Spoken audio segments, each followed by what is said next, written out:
All right, how's everybody doing today? All right, Hotep. Hey, this is Michael Imhotep, founder of the African History Network, host of the African History Network show. I'm a talk show host, researcher, lecturer, writer, and historian. So it is Wednesday, March 24th, 2021, and we are live. Hope everybody's doing well today. So I wanted to come on once again and do an overview of the online course that I teach, Ancient Kemet, the Moors, and the Maafa, Understanding the Transatlantic Slave Trade, what they didn't teach you in school. Ancient Kemet, the Moors, and the Maafa, Understanding the Transatlantic Slave Trade, what they didn't teach you in school. This is a 8-week, 16-hour online course that I teach, and we deal with thousands of years of history. Normally, we do it on Tuesdays, 8 p.m. Eastern Standard Time. So we know that African American History Month just passed. And, oftentimes you will hear a number of stories about lessons involving slavery going wrong in our schools, especially during African American History Month. Okay. And this past February was no exception. We saw a number of different stories about insensitivity when it came to stories dealing with or lessons dealing with African American history. And I'm going to talk a little bit about that. And then I want to do an overview of the class as well to show you exactly what we cover in the class. So I do a PowerPoint presentation, and we deal with thousands of years of history, and we deal with what led up to the transatlantic slave trade taking place also. Okay. And we have to deal with the 800-year occupation of Europe by the Africans known as the Moors. And oftentimes that's a missing link in the history because many people mistakenly think that when the transatlantic slave trade starts in the mid 15th century, this is when Europeans first come in contact with African people. And that's just not true at all. All right, so I want to bring up the PowerPoint presentation. We'll do a brief overview of this. Now, you can register for the online course also at our website, AfricanHistoryNetwork.com, AfricanHistoryNetwork.com, and I'll post a link here as well. The class normally meets on Tuesdays, 8 p.m. Eastern Standard Time. And if I can't do it on Tuesday, then we'll do it on Wednesday. All right, we'll do it the next day. Okay, so let's look at this here. I want to show you one quick story here. Now, this is from USA Today. I talked about this on my radio show, the African History Network show. This deals with some slave lessons gone wrong and lessons about slavery gone wrong. This is from March 4th, 2021. Mock slave auctions, racist lessons, how U.S. history class often traumatizes, dehumanizes Black students. How U.S. history class often traumatizes, dehumanizes Black students. So you've heard me talk before about how America needs a massive history lesson. Okay.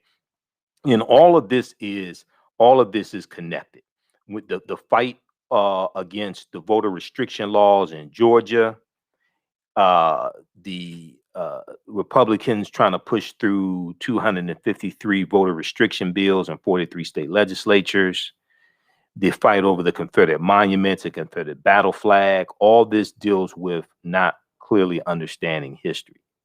And then when we look in our schools, we see these lessons dealing with slavery that are oftentimes dehumanizing to African Americans, and they could be very insensitive and oftentimes inaccurate.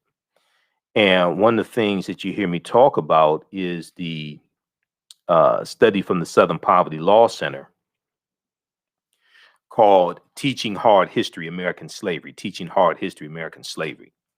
And I use this in the online course, but in a lot of presentations that I do, I talk about this as well. And this study documents how the history of slavery is oftentimes mistaught, incorrectly taught in schools all across the country.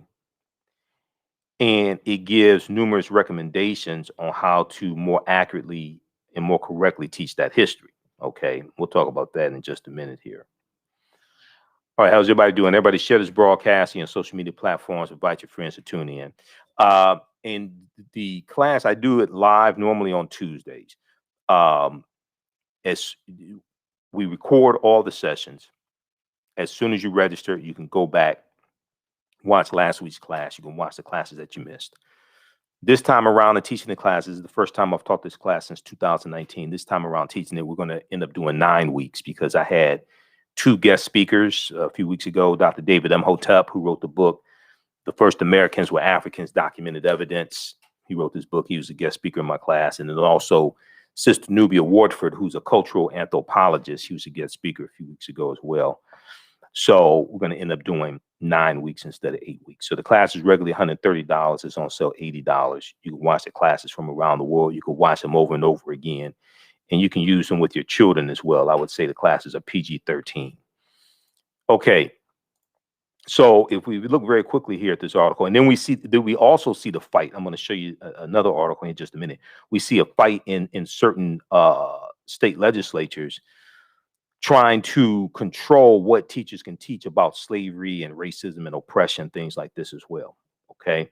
So this article is from March 4th, 2021. It talks about how on Wednesday, an official at a Mississippi middle school apologized after 8th graders were asked to pretend they were enslaved people, including writing letters discussing their journey to America and the family they live with or work for. During Black History Month 2021, a Florida high school teacher was suspended with pay after allegedly telling students slaves were not whipped by white people and that the N word, a racist slur, quote, just means ignorant, end quote. In February 2020, a student teacher in Tennessee gave her 4th grade students an assignment called Let's Make a Slave, about a speech from the 1700s about keeping Black slaves under control. All right. Now, I'm not sure if they were dealing with let's click on this link here. I don't remember. I hope they're not talking about the fake Willie Lynch letter of 1712. Let's make on November 3rd. Okay, so let's look at this article here. See, this is what happens to a lot of our children in schools. Okay. And it could be public school, private school. It could be independent school. It could be a homeschool, because I'll be the first one to tell you, there's some people doing homeschooling, don't know what the hell they're doing. Okay, so it's not specific to the type of school. All right. The problem is a lot of the information is just wrong. Okay. Metro Schools employee alleges she was demoted after complaining about slavery assignment. This is from December 1st, 2020.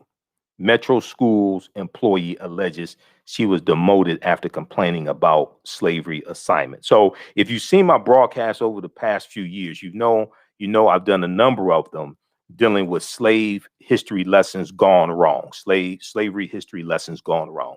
We see this every February. Now we'll see this throughout the year, but especially in the month of February for African American History Month, we'll see this. Okay. All right. So it says a Metro Nashville public school employee has filed a lawsuit alleging she was demoted from her position with the district after filing a first lawsuit on behalf of her son over a controversial assignment taught at Waverly Belmont Elementary School early this year, early 2020. The employee, who is referred to as Jane Doe in the documents to protect the identity of her children, alleges that she was fired from her position in Metro's central office and was then passed over for a new position after filing a lawsuit on behalf of her child in November. Now, on November 3rd, the Nashville family filed a lawsuit over the assignment called Let's Make a Slave, which was given to a 4th grade class in February. Okay, this is during Black History Month. The assignment focused on a speech said to have been given in the 1700s by West Indian plantation owner Willie Lynch to white Virginia colonists about how to control their slaves. Now, already red flags are going off already. And we talk about this in the class. And some of you all who are in the class now, you know, we've mentioned this so far. Willie Lynch never historically existed. Willie Lynch never historically existed. The Willie Lynch letter has been proven to be a fraud. Okay, their words in the Willie Lynch letter 1712, their words in the Willie Lynch letter that didn't exist in early 18th century. So the letter was written by Dr. Kwabena Ashanti. He came out and admitted it. He wrote it in about 1970. He was trying to show how African Americans were acting like slaves, but the letter has been proven to be a fraud. And then if you research Professor Manu Ampem, and I've interviewed Professor Manu Ampem a number of times, he has a series of essays called Death to the Willie Lynch Letter, Death to the Willie Lynch Letter. He goes through step by step and shows you how the Willie Lynch letter is a fraud. So, see, once again, for them to use this as a teaching tool is just backwards. I was going to call it as backwards, but it's just wrong. It's just it's just wrong. Okay, it's false.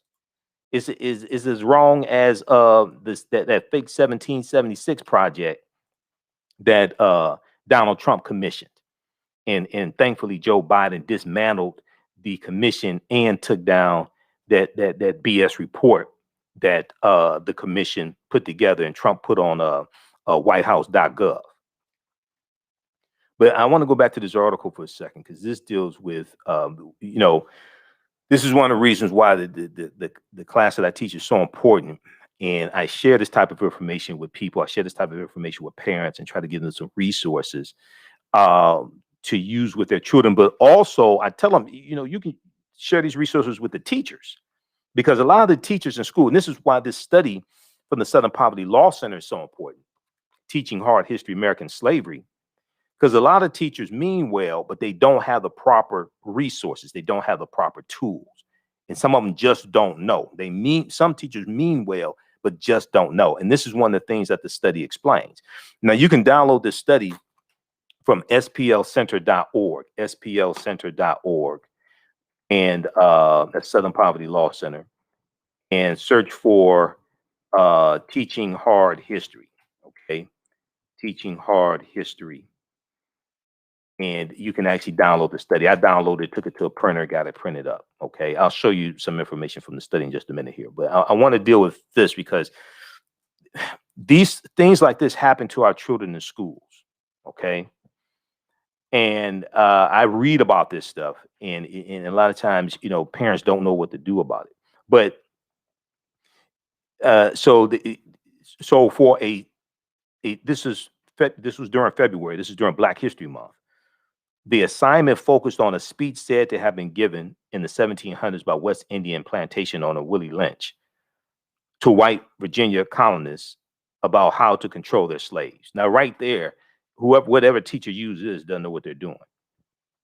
Now, in the new lawsuit filed in U.S. District Court on November 24th, 2020, Jane Doe claims that her previous job position was eliminated and she was demoted back to a classroom teaching position, and only then because she is tenured, in retaliation for her speaking out and filing the first lawsuit over the assignment and the harm her son suffered. Okay, so here you have this sister speaking out against this bogus history lesson, or African American history lesson, and they're using a fake speech in the lesson, and she's speaking out against the lesson and talking about the harm that her son suffered. Now, the lawsuit alleges that Metro schools violated Jane Doe's First Amendment and 14th Amendment rights to free speech and due process, as well as violated the Tennessee Human Rights Act when metro schools discriminated against Jane Doe and selected a less qualified male candidate for the position she applied for. Okay. So read the rest of this, and it talks about let's look at this here. The initial lawsuit.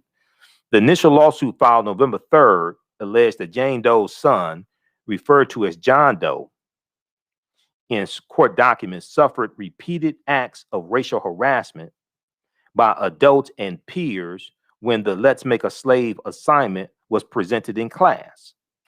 The lawsuit alleges that both the teacher, Andrew Herman, and the school district had knowledge of the harassment and the, quote, racially hostile educational environment, end quote, but were indifferent to the circumstances. Racially hostile educational environment. Now, the assignment required students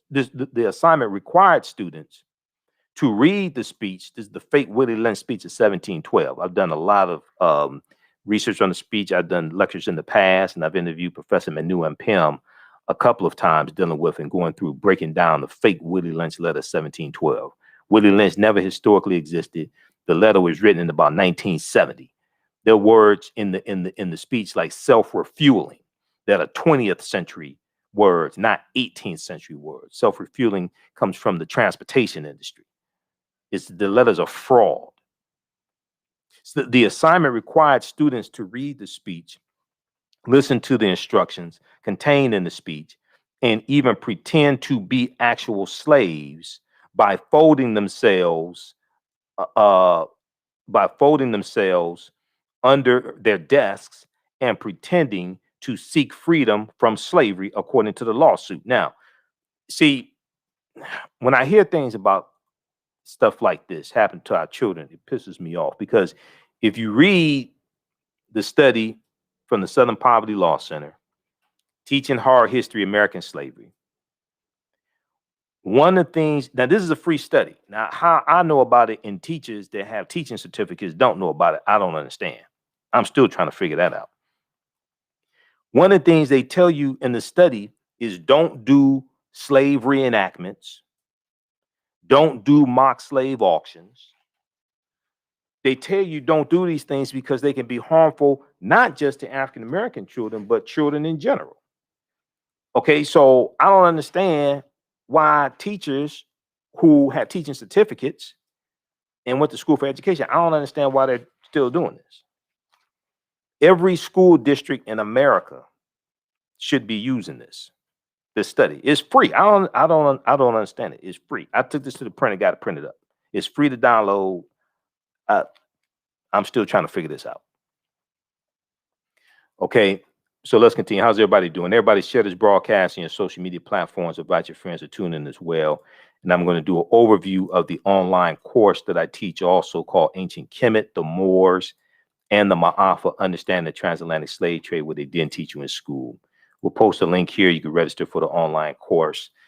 We normally do it Tuesdays, 8 p.m. to 10 p.m. Eastern Standard Time. But the next class is going to be Wednesday, March 24th, 2021. Okay, so you can register for that, and we get deep into the history. All right, I want to go back and look at this article, because this is very, very important here about things like this that are happening to our children. Okay, let's go back to this. Let's turn the screen share back on.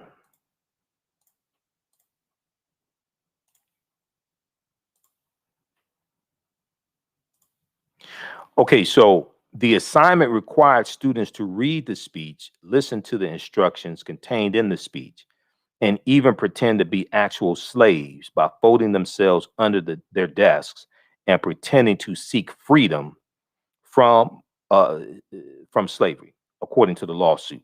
Now, the family claims that the wild, graphic, and inappropriate content caused physical and emotional harm to their child, and then at the time a fourth grader who has autism.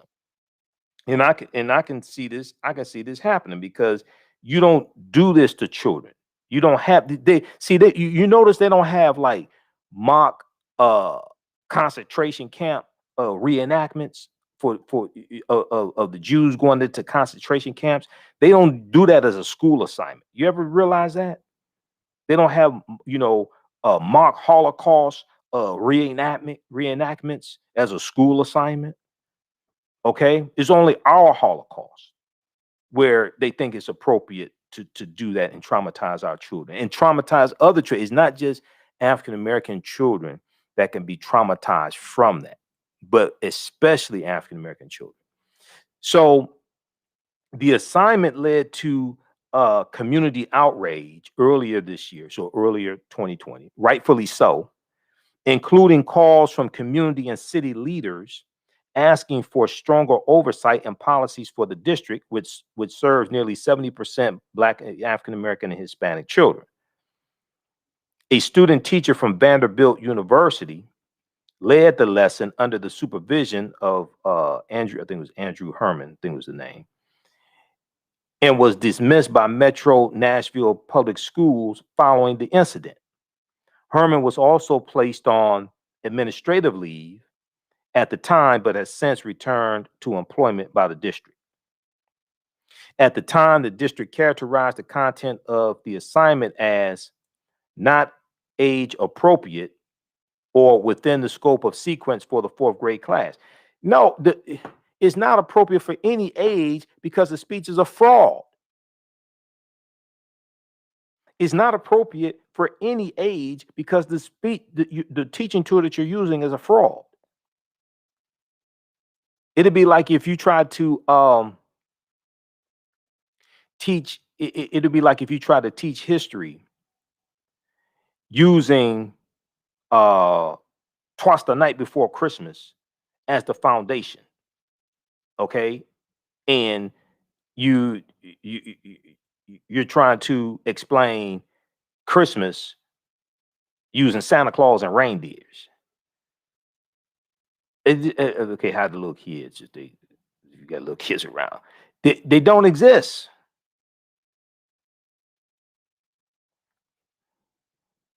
Read the rest. I don't want to get tied up in this because it's going to raise my blood pressure. Read the rest of this article here. This is from December 1st, 2020.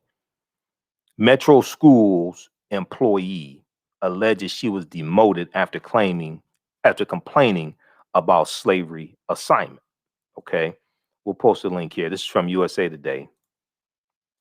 Then we look at go back to the main article I was looking at. But this is an example of this. Okay, and this is why in some of these articles they'll cite the study from the Southern Poverty Law Center teaching hard history of American slavery. I think they cited in this article as well. I saw this earlier in March and wanted to talk about this on my daily show, the African History Network show. I know a lot of you all watch the African History Network show or go back and watch the rebroadcast, but I haven't had time to squeeze this in. We've been covering what's going on in Georgia and the voter suppression tactics in Georgia and a number of different things, and I haven't had a chance to squeeze this in. Mock slave auctions, racist lessons, how U.S. history class often traumatizes, dehumanizes Black students. Okay, so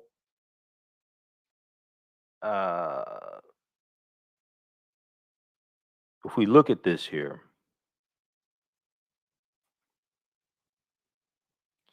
so we talked about the class from February 2020. That's a Black History Month lesson, February 2020. In 2019, a fifth grade teacher was accused of holding a mock slave auction in which white students hid a bid on Black students in New York. Now, I talked about that. I did a whole broadcast dealing with that one. We may rebroadcast that out to see. I have so much content. I've been going through looking at some of the archives. I've been going through, and I'm still editing video from like the past couple of weeks, shows from the past couple of weeks. I'm still, I've got so much content. We may rebroadcast that. That one dealing with what took place in New York. Okay. Also, African American business owners, post the name of your business here on the thread of the broadcast, and we'll let you know how you can advertise with the African History Network. We have a few slots that are open now. Email us at email us at ahnshow@africanhistorynetwork.com, ahnshow@africanhistorynetwork.com to advertise with the African History Network or to find out about advertising with the African History Network. Okay, let's continue here. Just 1 second here. All right. So I want to go back to this article, then I'm going to show you some of the slides. We'll do an overview of the content that I cover in the class, the online class.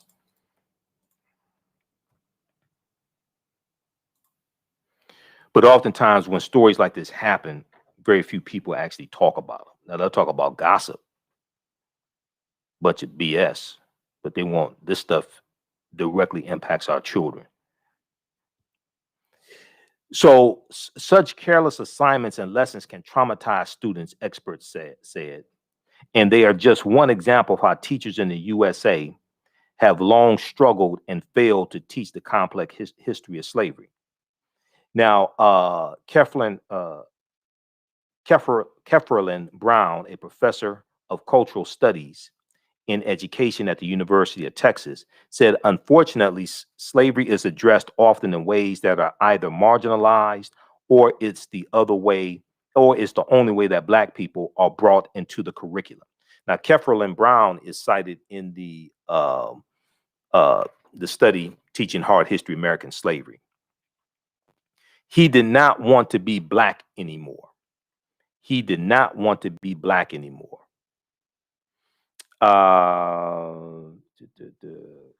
Lawsuit filed. Child was told. Okay, so in this particular one, in May 2019, teacher Patricia Bailey made Nicole Day's son, another Black student, stand in front of their class while other students bid on them during a social studies lesson at North Elementary School. Okay, so that case, I actually went in depth and covered that case. It needs more context. It should not have happened, but there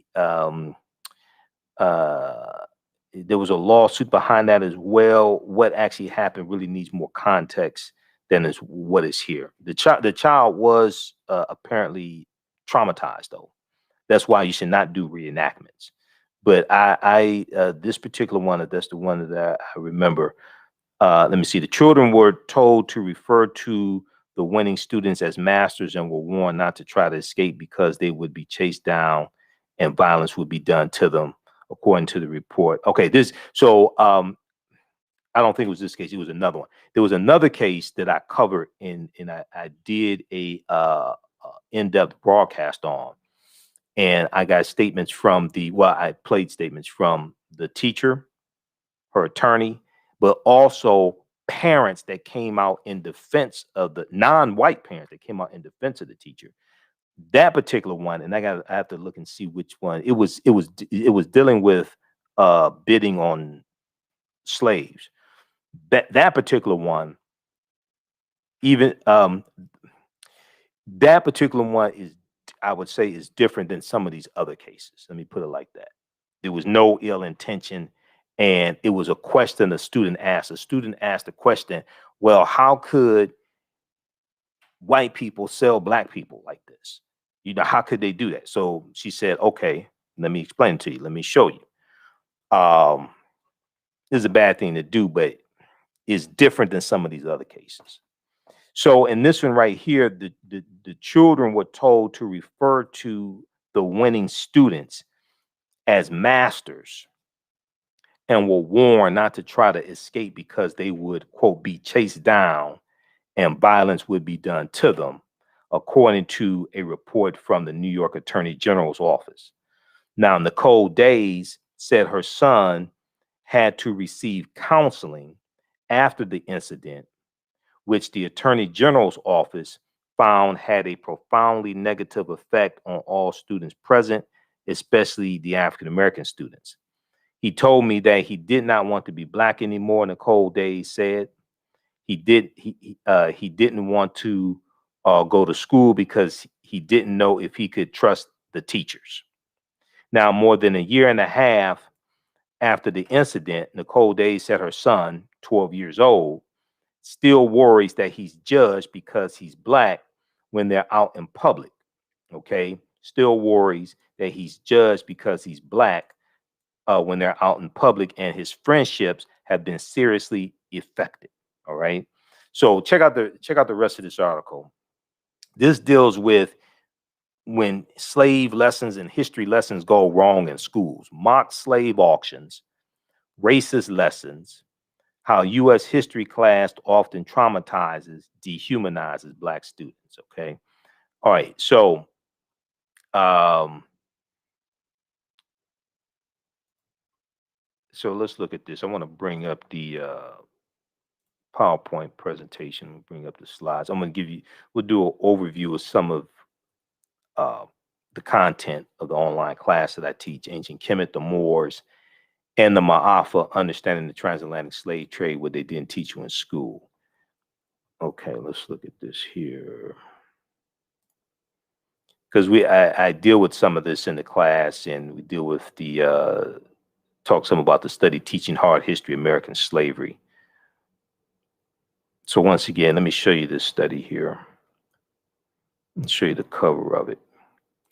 Teaching Hard History American Slavery from the Southern Poverty Law Center. And there was this article here. I first found out about this study back in February of 2018. There was an article from the Atlantic.com called What Kids Are Really Learning About Slavery. What Kids Are Really Learning About Slavery. A new report finds that the topic is mistaught and often sentimentalized, and students are alarmingly misinformed as a result. Okay. And it goes through and talks about how they did a survey of 1,000 high school seniors and 1,700 social studies teachers. The group reviewed 10 commonly used U.S. history textbooks and examined 15 sets of state standards as well to assess what students know. What they found in the study, in the survey of 1,000 high school seniors, what they found was that among 12th graders, only about 8%, only 8% of 12th graders surveyed could identify slavery as the cause of the U.S. Civil War. Only 8% of high school seniors surveyed could identify slavery as the cause of the U.S. Civil War.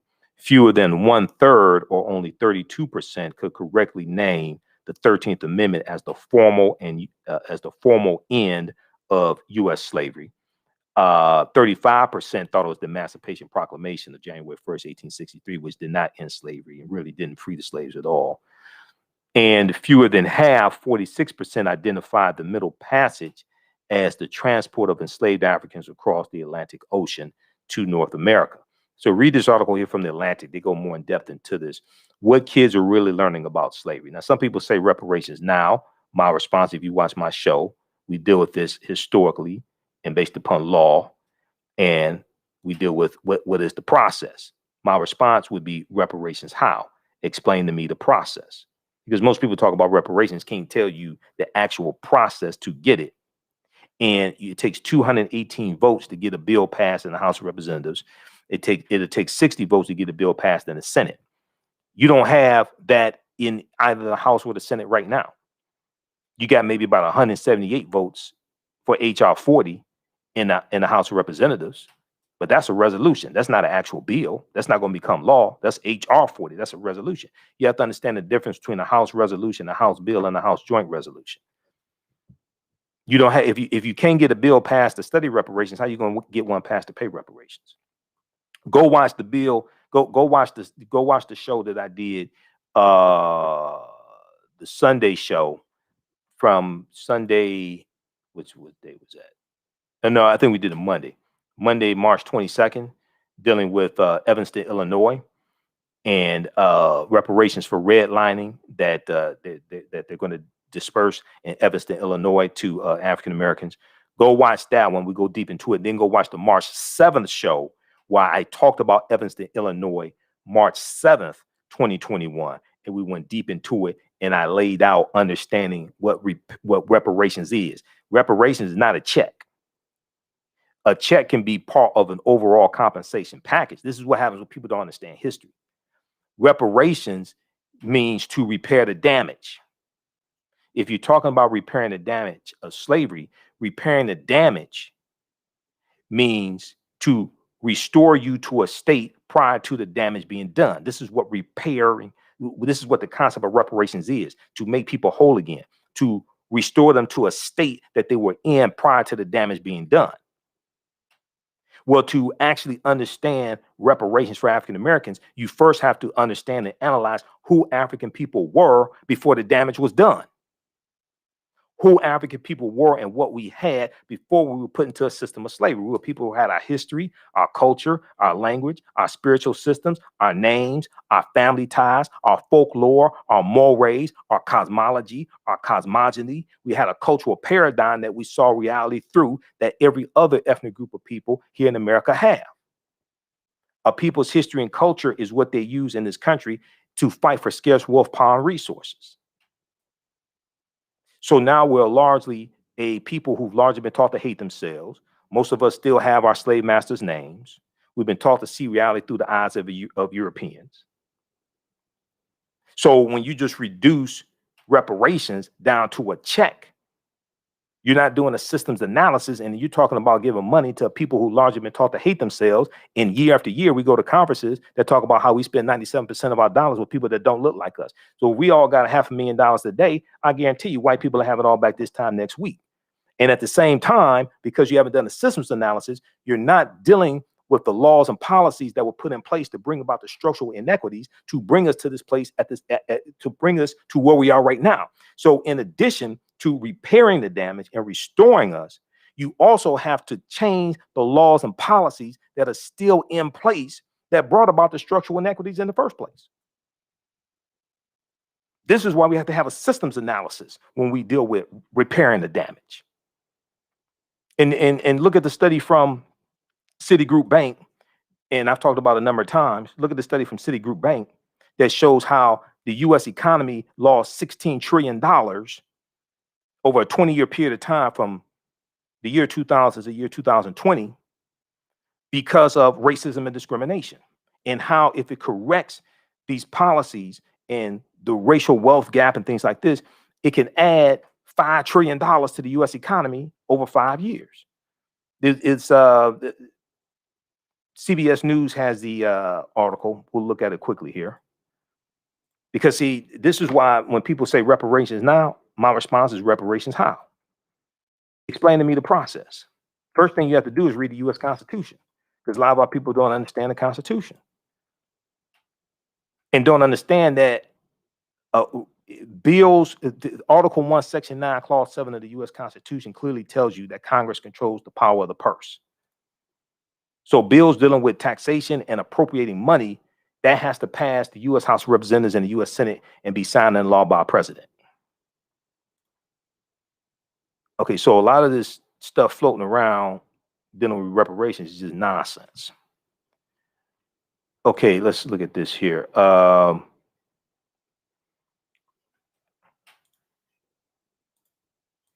Reparations has cost the U.S. $16 trillion, Citigroup fines. Reparations has cost the U.S. $16 trillion Citigroup fines. This is on September 23rd, 2020. I've done a whole presentation that we air a number of times dealing with this. America could have been $16 trillion richer if not for the inequities in education, housing, wages, and business investment between Black and white Americans over the past 20 years, new research concludes. The study released this week by Citigroup Bank is the latest in a body of research, that attempts to quantify the economic impact of systemic racism. Now, racism is a system of advantage and privilege distributed based upon race. Racism is a system of advantage and privilege distributed based upon race. Racism has nothing to do with not liking people, calling people racial epithets, calling people the N-word, things like that. That's not racism. That's bigotry. Racism is a power structure. Racism is a group-to-group relationship. This is why we have to be very careful when people try to obfuscate, okay, what racism is, and then reduce it down to calling people racial epithets, calling people racial slurs, and then say black people are just as racist as white people. No, you don't want to actually deal with the power structure and actually deal with what racism is and how racism comes out of the ideology of European white supremacy, and it's designed to preserve genetic white survival. You're trying to confuse people on what racism is. We cannot allow that to happen. The study released by Citigroup is the latest in a body of research that attempts to quantify the economic impact of systemic racism. Citigroup arrived at a $16 trillion figure after estimating that African-American workers have lost $113 billion in potential wages over the past 2 decades because they could not get a college degree. The housing market lost $218 billion in sales because African-American applicants could not get home loans. And about $13 trillion in business revenue never flowed into the economy because African-American entrepreneurs could not get access to bank loans.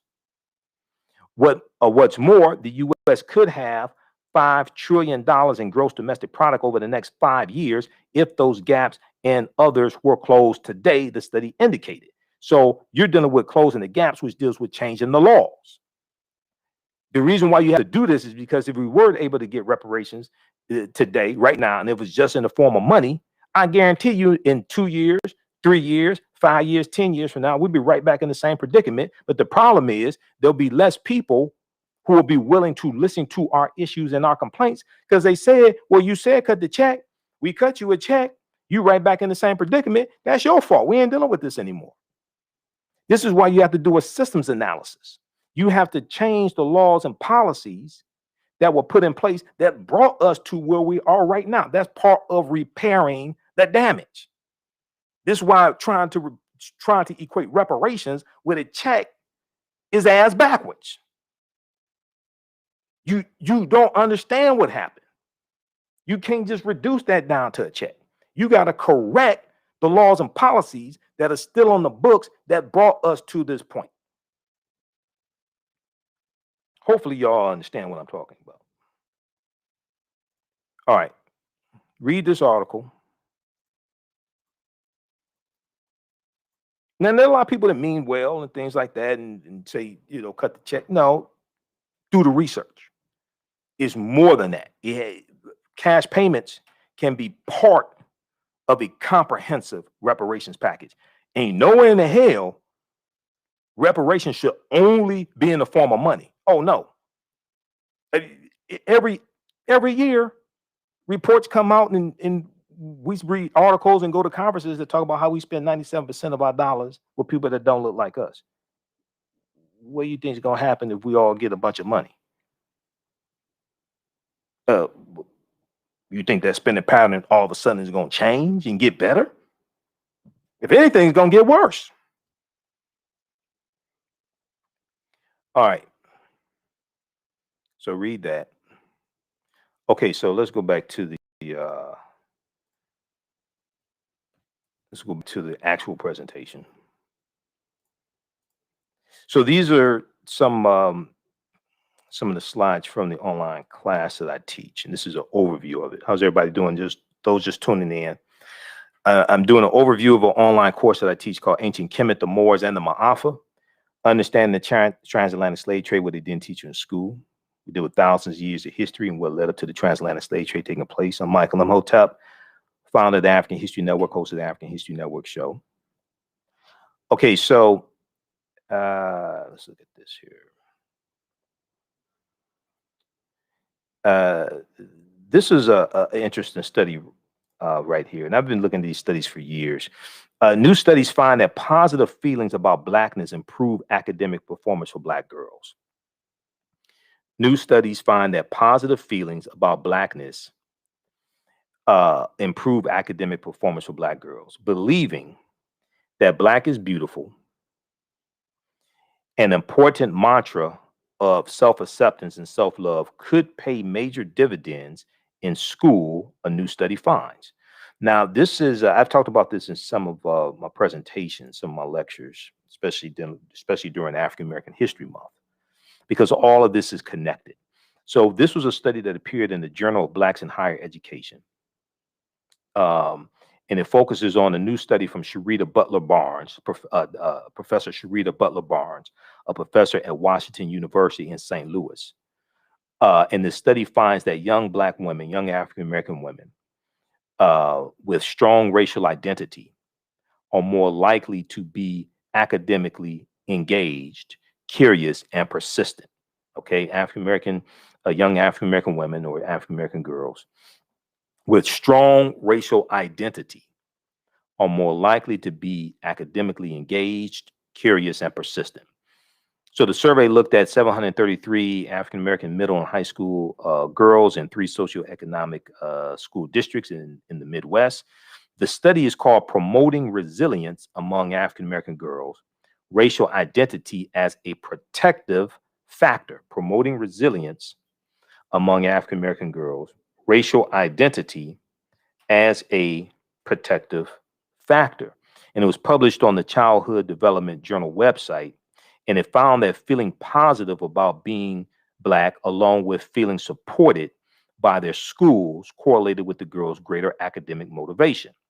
Now, researchers also found that feeling good about your racial identity could act as a buffer for students in hostile or negative academic environments. And there are a number of studies that show a positive correlation between African American children doing better in school academically, having higher self-esteem, etc., and knowing more about themselves, knowing more about their history, being involved in cultural events, different things like this. Okay, so your thoughts create feelings, your feelings create actions and behaviors, your actions and behaviors create results.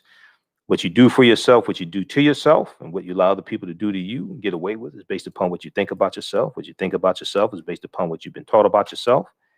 What you've been taught about yourself is based upon everything you've read, heard, and seen about yourself. All right. So here's an overview of some of the things that we deal with in the course. We deal with the 800-year occupation of Europe by the Africans known as the Moors, shocking archaeological discoveries that are causing experts to rethink everything, how insurance companies, I think I skipped a slide. Hold on. Did I skip a slide? Yeah. What was, let's start with this one here. What was the transatlantic slave trade? What were some of the events that led up to the transatlantic slave trade taking place? So we try to deal with things chronologically to understand cause and effect. What role did Christopher Columbus play? Columbus was central to the spread of the transatlantic slave trade. Columbus and his 4 voyages, and he's going into the Bahamas and Puerto Rico and Honduras and Panama and different things like this. And they're setting up, the Spanish are setting up these plantations, especially sugarcane plantations. And this increases the need for Africans there enslaving and killing off indigenous people, the native people and Taino and different things like this, the Arawaks. And in some of these areas that he's in, there are already African people there, as Dr. David Imhotep talks about in The First Americans Were Africans, documented evidence. But then they're going to have to bring in African people based upon their concept, bring in Africans, enslave them, and then you're going to see 1517 with the Asiento de Negros and King Charles I. You're going to, also known as King Charles V. You're going to see, like 1517, 1518, you're going to see the Spanish exclusively enslave African people. And that's after a conversation that Right Reverend Bishop Bartolome de las Casas has with the King of Spain. And he says that the indigenous people, the native people have suffered enough, and you should exclusively enslave African people. And see, the Spanish were the second ones involved in the transatlantic slave trade. You have the Portuguese, they're the first ones involved in 1441, and then the Spanish are right behind them. And Spain and Portugal are where the Moors first go into Europe, the Iberian Peninsula, which is right above Morocco. All right. So we deal with when did Africans first coming to the U.S. as slaves? Did Africans sell themselves into slavery? We deal with that complicated history. Were African people in America before the slave trade? We've been in this land we call the United States of America going back at least 51,700 years ago. At least 51,700 years ago. And Dr. David Imhotep deals with this in the first Americans were Africans, documented evidence. These were the Khoisan, who have the oldest DNA on the planet and go all around the world. We'll talk about that here in just a minute. We do with the 800-year occupation of Europe by the Africans known as the Moors, shocking archaeological discoveries that are causing experts to rethink everything. Insurance companies that took out insurance policies on slave ships and enslaved Africans on the plantations, okay, which is really a deep history. And there were about 40 U.S. insurance companies that sold insurance policies on enslaved Africans, okay? And they didn't just sell them on the slave ships, they also sold insurance policies on Africans on the plantations as well. One of the most well-known insurance companies started out in 1845, known as the Nautilus Mutual Life Insurance Company. I think it was called the Nautilus Mutual Life Insurance Company. Then they changed their name to the New York Life Insurance Company. And for the first 3 years of their existence, they sold insurance policies on enslaved Africans. It was something like 400, 500 insurance policies. There was a huge article from the New York Times about this three or 4 years ago. There was a huge article from the New York Times about this. I talked about it on my radio show when it came out. But it's a deep history. Okay, now also to their credit, the New York Life Insurance Company has been pretty upfront with that history, unlike some other ones. They've been pretty upfront about that history. Okay, so we deal with Freemasonry, America, and the Founding Fathers, which is a deep history that ties into Tony Browder and Egypt on the Potomac, origins of the term America, Africa, and more. So I tried to dispel a lot of myths as well. And we talk about the fake Willie Lynch letter, 1712. As the article from the USA Today showed, you had a teacher that was using it during a Black History Month lesson and using it to teach. It's a fraud. Throw that damn thing in the garbage can. We should not be teaching from that. Throw that in the garbage can. I know Dr. Kwabena Ashanti meant well, but now we know. Don't throw that in the garbage can. Use real history. I talked about the problem with slave movies. We talked about that in last week's class. The problem with slave movies, a proliferation of slave movies. And while we're being bombarded with slave movies and slave TV shows, I originally talked about that back in like 2016. Okay. And we deal with that some more. I was just on the Tammy Mack show, the Tammy Mack Late Show on Fox Soul TV. And this was on Tuesday, March 23rd. And we dealt with the rise, the boom in biracial advertising. And I actually did a broadcast, and it's on YouTube. I did the broadcast back in June of 2018. This was the month after the royal wedding, Meghan Markle, Mary, and Prince Harry. And I'm going through breaking this down and how this can also possibly be an attack on African-American men as well. Overrepresentation of white men with African-American women in these TV commercials, being married and things like this. But one of the things I talked about was the TV show The Last OG, starring Tracy Morgan. Unfortunately, is up for some awards at the NAACP Image Awards. But you know, when we contrast that, when we look at that as well as the slave movies, all this is programming. Okay, all this is programming, and your thoughts create feelings, your feelings create actions and behaviors, your actions and behaviors create results. And as one of my teachers, Dr. Leonard Jeffrey, says, whoever controls the images controls the self-esteem, the self-development, the self-worth. Whoever controls the history controls the people. When you look at the TV show The Last OG, And I like Tracy Morgan. I love Tiffany Haddish and all her black girl Eritrean magic. Okay, because her father's from Eritrea in East Africa, right next to Ethiopia.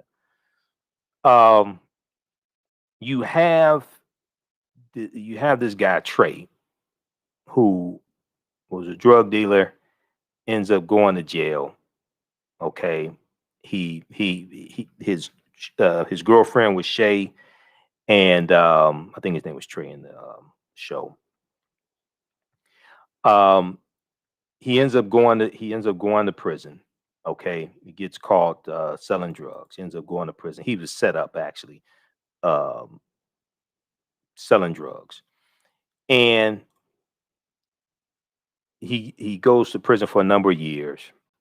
He gets out of prison, finds out that he ended up having two children he didn't know about. Apparently, they're twins. Two children he didn't know about by his girlfriend Shay, Tiffany Haddish.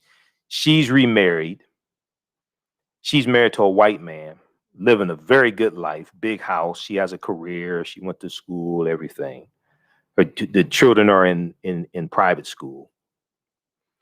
And he's trying to now establish a relationship with children he didn't know. He's living in the halfway house.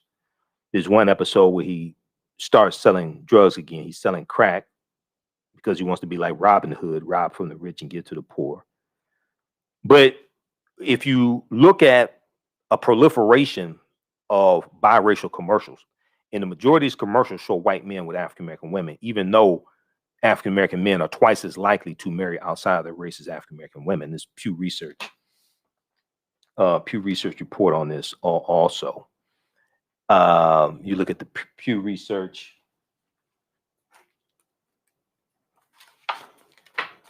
You look at the Pew Research from. Let's see. We look at the one from 2017, May 18, 2017. Intermarriage in the U.S. 50 years after Loving versus Virginia. And that's the Loving versus Virginia was the U.S. Supreme Court case in 1967 that legalized interracial marriage because it was still illegal in some southern states. But you have this show that really promotes, to me, it shows how you can have a good life married to a white man. That really shows, and some of that can be reinforced in some of these commercials as well. You know, so, but that's another conversation. But we talked about that on the Tammy Mack Late Night Show. Dr. Wendy Osefo was sitting in for Tammy for this week. So, all right.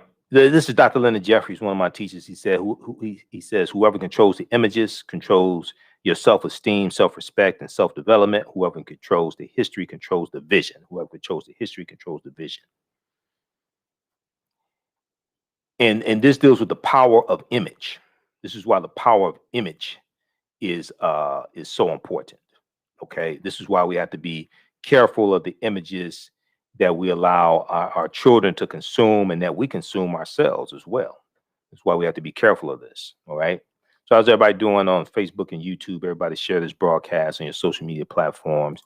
Invite your friends to tune in as well. We're doing an overview of the online course that I teach called Ancient Kemet, the Moors, and the Maafa. Understanding the transatlantic slave trade, what they didn't teach you in school. Ancient Kemet, one of the original names for Egypt. Ancient Kemet, the Moors, and the Maafa. Understand the transatlantic slave trade, what they didn't teach you in school. This is normally an 8-week, 16-hour online course that I teach. We deal with thousands of years of history. We deal with what led up to the transatlantic slave trade taking place also. I do a PowerPoint presentation. We have video clips, book references, or articles. There's about 50 articles that I reference in the class. Normally, class meets on Tuesdays, 8 p.m. to 10 p.m. Eastern Standard Time. If for some reason you can't do it on Tuesdays, we will do it the next day on Wednesday. Well, I do this classes live, online. You can ask questions in class with the live chat, with the text chat. All the sessions are recorded. All the sessions are recorded, so you can go back and watch it over and over again. So as soon as you register, you can watch last week's class and some other classes as well. There's also bonus content there as well. Okay. All right. So the class is regularly $130 on sale, $80. As soon as you register, you can start watching the content. All right. Let's continue here.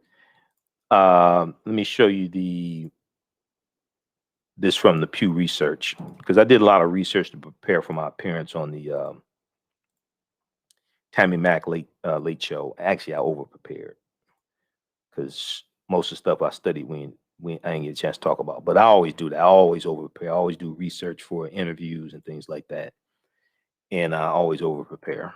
That's just me. Intermarriage in the U.S. 50 years after Loving versus Virginia.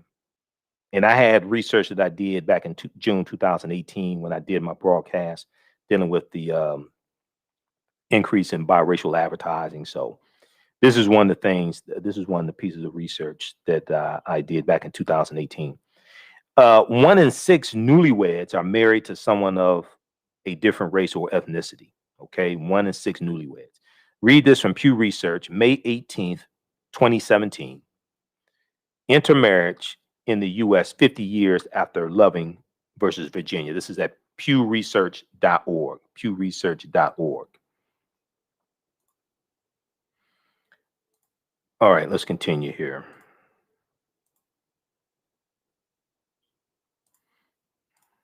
Let's go back to the slides so we can wrap this up. So I'm doing a brief overview of a lot of content of the online class that I teach. Let's look at this here.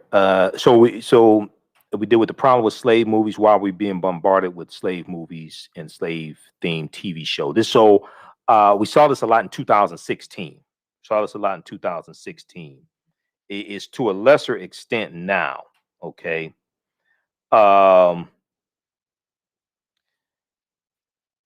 It's to a lesser extent now. Now, I also talk about Asar, Offset, and Heru and the origins of the Immaculate Conception story. That's deep. You got to deal with that because Europeans, even before the Moors going to Europe, Europeans were worshiping the Black Madonna and Child. Where'd they get that from? That came from Offset and Heru. Okay, that came from Isis and Horus, Asar, Offset, and Heru. Okay. And then we deal with links to the ancient Kemet and early Christianity. Okay, that's important as well. Freemasonry in America, and the Fate Willie Lynch letter of 1712. The Fate Willie Lynch letter of 1712. All right. Okay, so we have Runoko Rashidi. This is Dr. David Imhotep, and you know Runoko. I reference his book in the class. Black Star, the African Presence over Early Europe. Okay, Black Star, the African Presence over early Europe, and also this is Renoko's book, Black Star, the African Presence over Early Europe, and also use Golden Age of the Moor. Golden Age of the Moor, edited by Dr. Ivy Van Sertima. Reference that as well. Okay, Golden Age of the Moor. 2 excellent books. Okay, so let's see here. Let's continue. All right. So this is Dr. David Imhotep. He wrote the book, The First Americans Were Africans, Documented Evidence. Came out 2011. His new book should be out any day now, actually. The First Americans Were Africans Revisited is his new book. I just interviewed him. I just had him. He spoke to my class a few weeks ago. So page 14 of his book, he deals with the discovery that took place in 2004 in Allendale County, South Carolina. And there was 13 types of evidence that thoroughly documented an African presence in this country that we call the United States of America, going back at least 51,700 years ago. They found, so Dr. Albert Goodyear is an archaeologist at the University of South Carolina. They found artifacts, architecture, campsites, carvings, footprints in lava, genetic M174D haploid groups dealing with DNA and genetics, campsites, carvings, Egyptian writings, footprints in lava, linguistics, paintings, skulls, skeletons, structures, tools. They found 13 different disciplines 13 different types of evidence thoroughly documenting an African presence in the U.S. going back at least 51,700 years ago. Now, this is before Native Americans came into existence. This is one of the problems with some of the well, a lot of the Black History Month celebrations and presentations, even though they are important. And I, deal with the whole history of African American History Month and Dr. Carter G. Woodson. Even though they are important, and this one right here is a good book dealing with the history, dealing with Dr. Carter G. Woodson and his history. This is by Dr. Payro Dakbovie, who is a history professor at Michigan State University. This is Carter G. Woodson in Washington, D.C., the father of Black history. Carter G. Woodson in Washington, D.C., the father of Black history. Okay. If it wasn't for Dr. Carter G. Woodson, we wouldn't have an African American History Month or Black History Month. Okay. It starts in 1926, officially as Negro History Week. And 1976, it becomes a monthly celebration. But it was never designed to be the only time of the year that we study our history. Okay. There's a period of time of celebrations and different things like this, lectures. It was never designed to be the only time of the year we study our history. And in schools, he said, he educated teachers and said that this was supposed to be the week out of the year that students showed what they had been studying all year round. Because he said it didn't make sense for children just to study this subject 1 week out of 36. They're supposed to be studying our history year round. In that 1 week, the second week in February, they're supposed to show what they have been studying all year round. So a lot of this we just have backwards. Okay, let's continue here. So this is Dr. Albert Goodyear. This is an article from ScienceDaily.com. Name of this article: New Evidence Puts Man in North America 50,000 years ago. New evidence puts man in North America 50,000 years ago. This is from ScienceDaily.com, November 18th, 2018. And Science Daily is a scientific website. They have all types of scientific discoveries, things like that there. This is a synopsis of the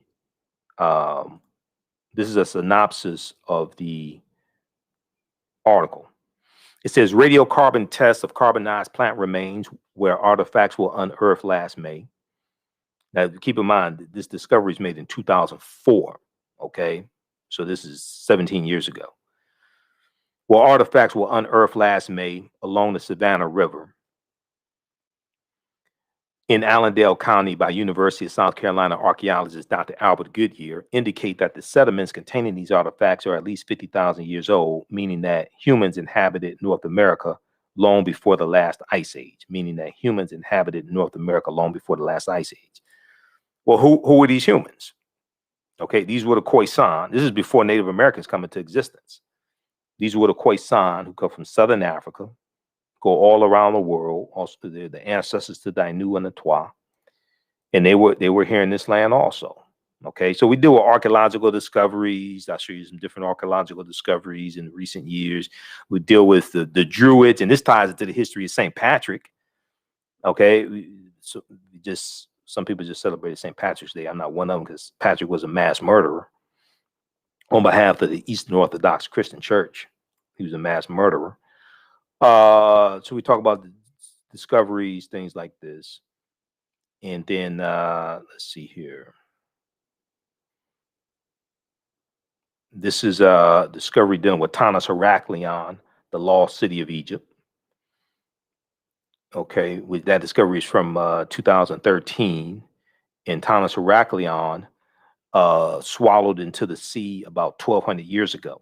Okay.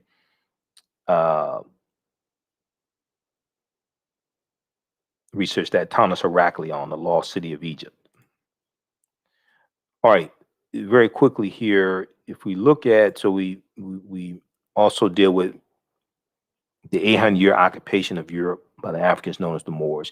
And the Moors are taking the teachings from ancient Kemet, ancient Egypt into Europe And this is going to bring Europe out of the Dark Ages. So you have to understand like this chronology of history and what's going on in Europe when the Moors go in 711 AD. And then what this leads to. So this is a tekken. We see the tekken in ancient Kemet. The Greeks call it an obelisk. We see the Washington Monument. That is a tekken also. That's an ancient African symbol of resurrection coming from the story of Asar, Aset, and Heru. Okay. The Greeks call them Isis, Osiris, and Horus once again. And we know that 50 of the 56 signers of the Declaration of Independence were Freemasons. And we know that Freemasonry, the teachings from Freemasonry, has its foundation in ancient Africa, especially the Nile Valley region of Africa, specifically ancient Kemet, ancient Egypt. Okay, now they're dealing with watered down teachings, of course, but this is where this comes from. So if we look at Egypt on the Potomac by Tony Browder, pages 18 and 32. And Browder's a bad brother. He's a friend of mine. I've interviewed Brother Browder before, I think about 6 times in the past. And this is one of the books that we use in the class also, Nile Valley Contributions to Civilization, as well as Egypt on the Potomac. And where's that book?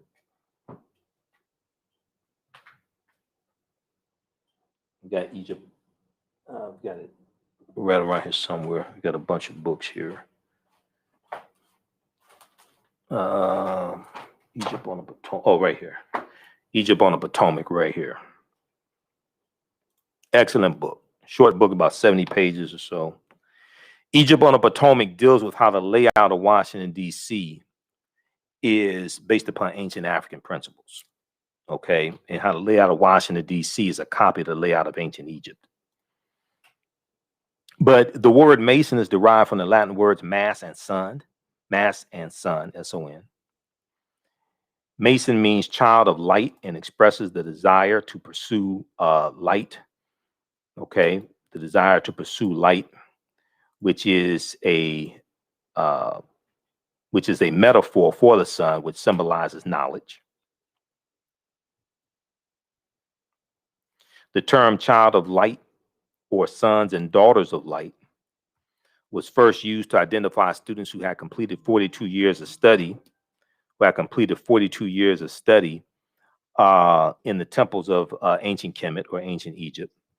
Many Masonic temples were modeled after the temples of ancient Kemet, places where light or knowledge was imparted in a series of steps or degrees. So also when you read George G.M. James' book, Stolen Legacy, he deals with some of this type of information as well. So the liberal arts, the 7 liberal arts, the trivium and the quadrivium, the arithmetic and logic and things like this, the whole concept of liberal arts colleges comes out of ancient Africa, ancient Kemet. And when you go to college, you get your credentials in a series of degrees, right? Associate's degree, bachelor's degree, master's degree, PhD. This is where this comes from. This is where this comes from. And for eons, for millennia, light has been associated with knowledge. Darkness has been associated with ignorance. If you watch cartoons, right?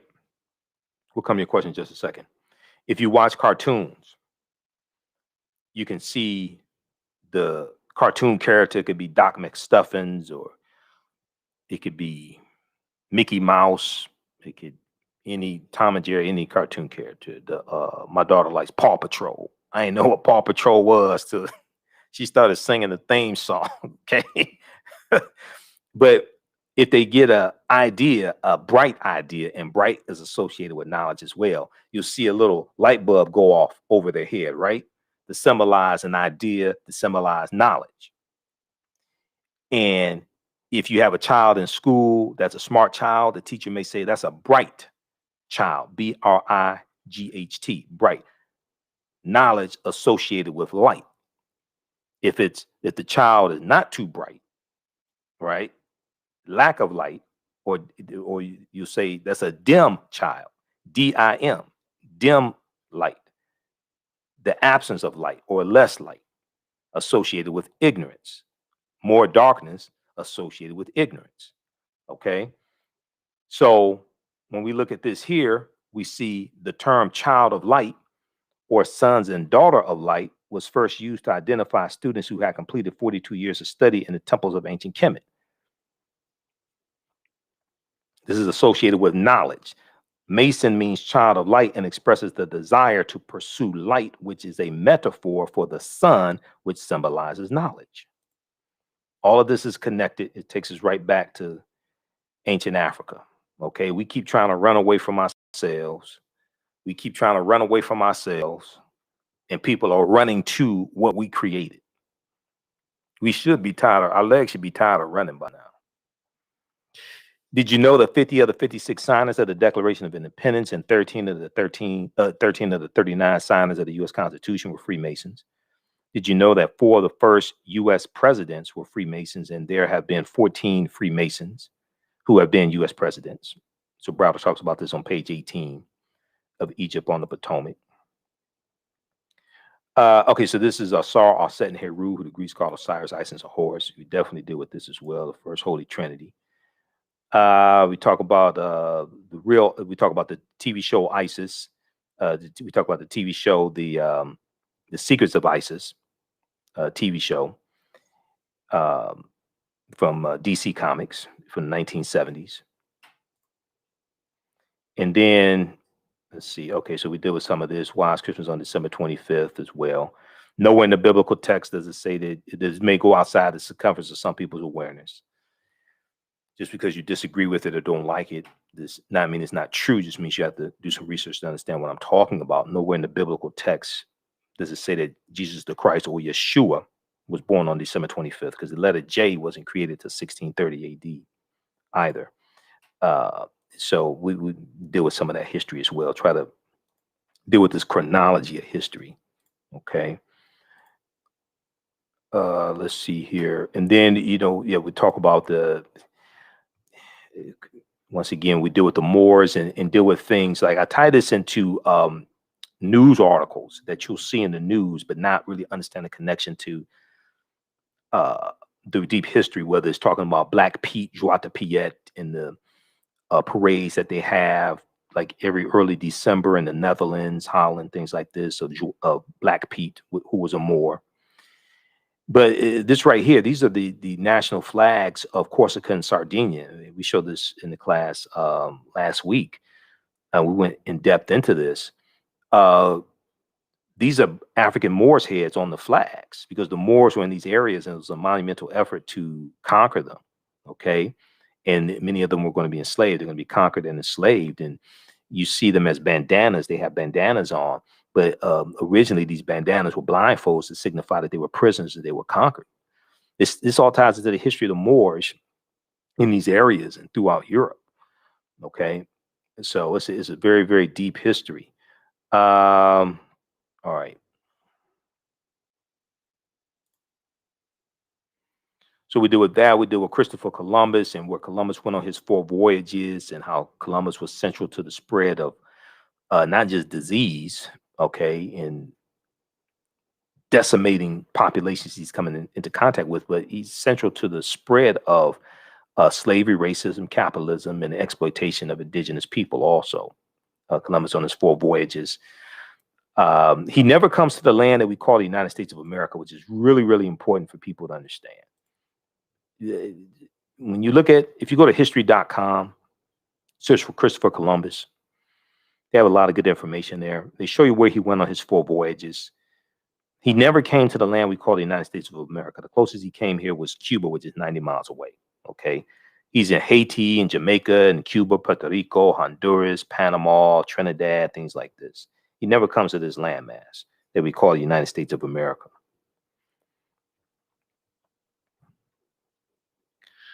All right, and let's see here, and then we deal with So we also talk about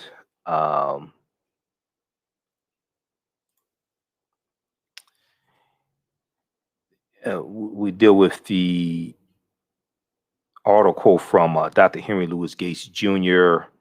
We deal with we talk about African involvement in the slave trade, and I cite Dr. Malefikete Asante and his critique of Henry Louis Gates Jr., who one of my teachers, Dr. Leonard Jeffries, calls Dr. Henry Louis skipped the truth gates, because oftentimes he skips over the truth, even though Gates does do some good research. But some of his information dealing with the transatlantic slave trade and African involvement in the transatlantic slave trade, he's backed by European corporations. And what he's really trying to do is absolve Europeans that have to pay reparations, to say, oh, the African involvement was as equal as European involvement. No, it wasn't. No, it wasn't. Who owned the slave ships? Who owned the insurance companies? Who wrote the Asiento de Negros? Okay. Who were the ones who really profited off of the transatlantic slave trade? It wasn't the Africans. And then you had the European nations, when they're going in, they're telling the African chiefs, if you don't bring us a certain number of slaves when we come back or what have you, we're going to enslave you and your people. So you have to go and see well, who rebuilt their nations based upon the slave trade, who profited off of the sugarcane plantations. Okay, this is Europeans.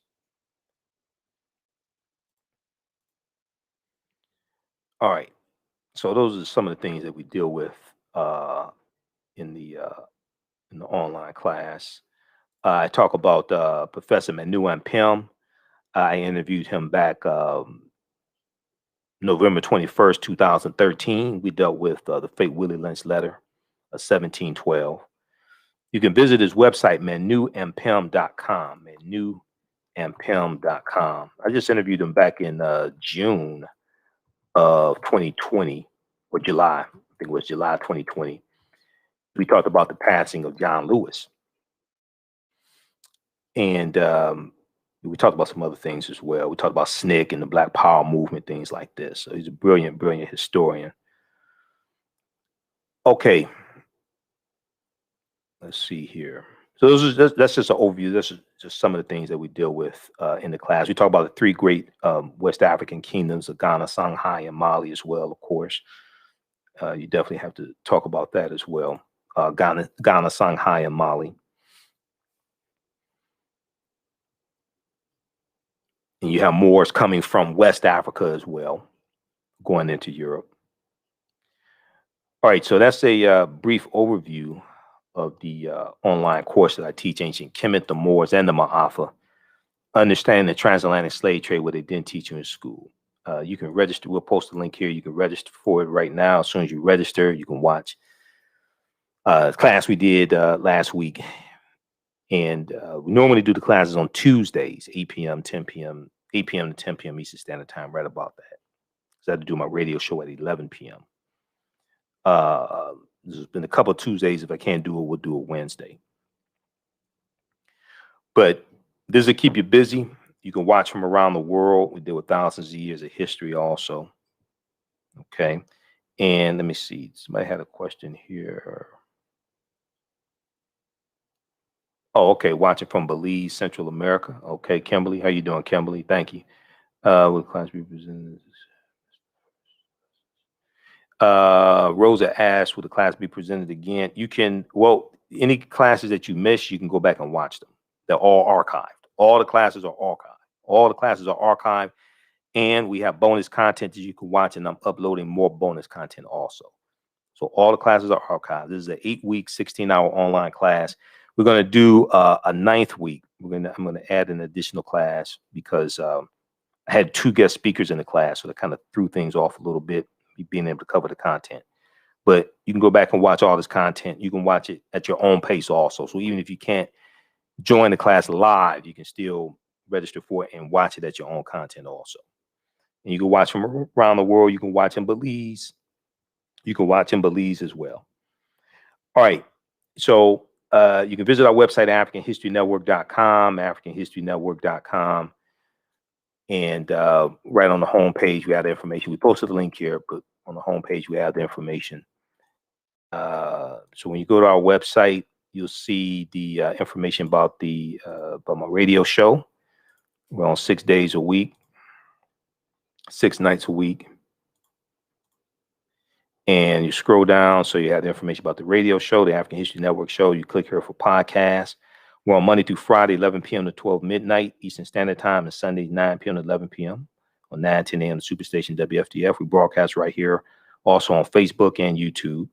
The African History Network on Facebook and Michael Imhotep on YouTube. Click here to read articles that I've written. Okay, this is a video I did dealing with Cardi B and Megan Thee Stallion at the Grammys and WAP. Go back and watch that. I go deep into this. Go back and watch that, and then watch the panel discussion I did with the sisters back in August of 2020, dealing with WAP and negative corporate controlled hip hop. All right, so then you have information here for the show. For the class.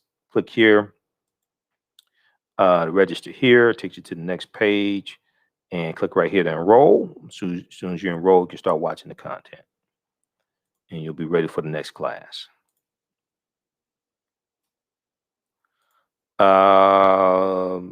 What's the name of the PDF? You're talking about Teaching Hard History American Slavery. Teaching Hard History American Slavery from the Southern Poverty Law Center. It's in PDF form also, Teaching Hard History American Slavery from the Southern Poverty Law Center. It's about a 56-page study that documents how the history of slavery is being incorrectly taught in schools all across America, and how to more correctly teach the history. Teaching Hard History American Slavery. Also, if you like this type of information, you want to support the African History Network, you can do so through Cash App, $the AHN Show, through Cash App, or through PayPal, paypal.me/the AHN Show, or at our website, AfricanHistoryNetwork.com, AfricanHistoryNetwork.com. This helps us keep doing the research, stay on the air, keep doing our show 6 days a week, keep doing the research, pay some of the bills, etc. When you do it through Cash App, be sure to type in $the AHN Show, okay, through Cash App, and it'll say Michael, and it'll have my picture there also. All right, $the AHN Show, SHOW. All right, well, look, hey, we're on. Be sure to listen to my radio show on Monday through Friday, 11 p.m. to 12 midnight Eastern Standard Time. Sundays, 9 p.m. to 11 p.m. Eastern Standard Time. I'm on 6 days a week. We broadcast here on Facebook and YouTube at the same when I'm doing the radio show. Turn on live notifications so you know when we go live on social media, on Facebook and YouTube. Okay, and share this with your friends. And I'll see you in the next class. All right. Remember, right now it's corrects wrong behavior. It's not over till we win. Wakanda forever. And we'll talk to you next time. Peace. Thanks for watching.